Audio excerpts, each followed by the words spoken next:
वाराणसी के पास एक छोटे से गांव में गौरी और धनीराम रहते थे। उनकी शादी को 15 साल हो चुके थे, लेकिन अब तक उनकी गोद सूनी थी।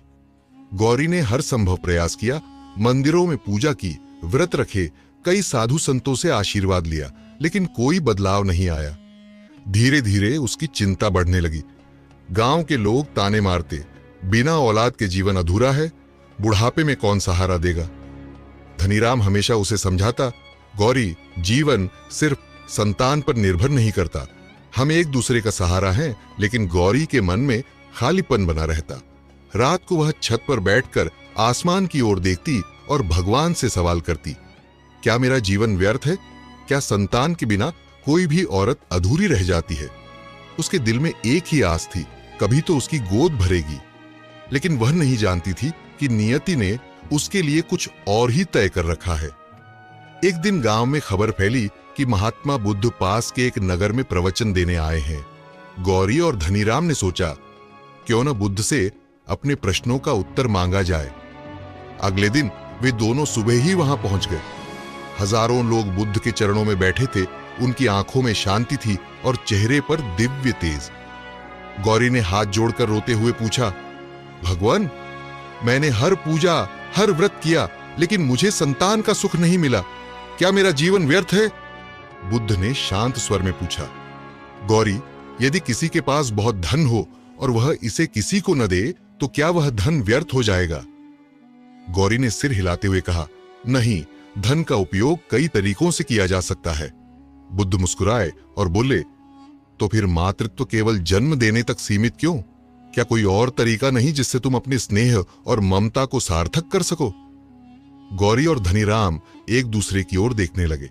पहली बार उन्होंने अपने दुख को अलग दृष्टिकोण से देखा। शायद उनका उत्तर इसी मुलाकात में छिपा था।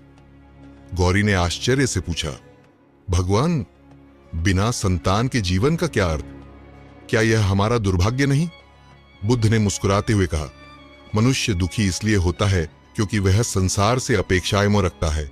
संतान न होना दुख तभी है जब तुम इसे दुख मानोगी, लेकिन यदि इसे अलग दृष्टिकोण से देखो तो यही मोक्ष का द्वार भी बन सकता है। धनीराम ने जिज्ञासा से पूछा, कैसे भगवान?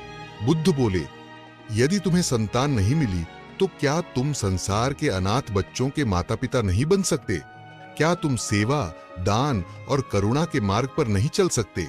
गृहस्थ जीवन का अर्थ केवल संतान उत्पन्न करना नहीं, बल्कि प्रेम और दया को फैलाना भी है।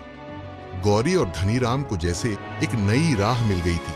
वे समझ चुके थे कि सच्चा सुख मोह में नहीं, बल्कि परोपकार में है। गौरी और धनीराम ने बुद्ध की सीख को अपने जीवन में अपनाने का निश्चय किया।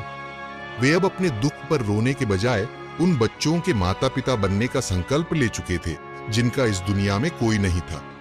उन्होंने गांव के अनाथ और बेसहारा बच्चों की देखभाल शुरू की।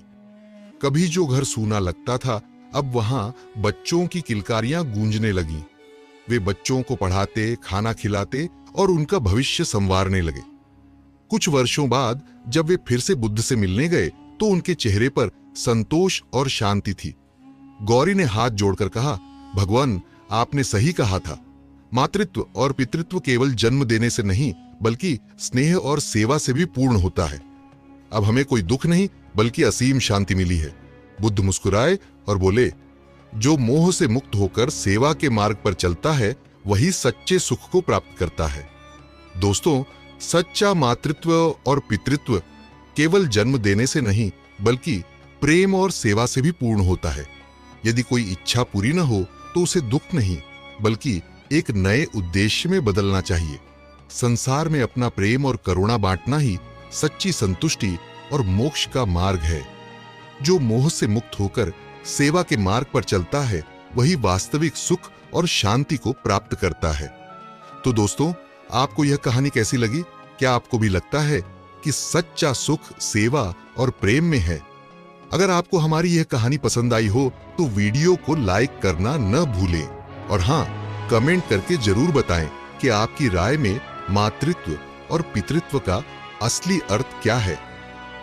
इस वीडियो को अपने दोस्तों और परिवार के साथ शेयर करें ताकि यह खूबसूरत संदेश ज्यादा से ज्यादा लोगों तक पहुंच सके।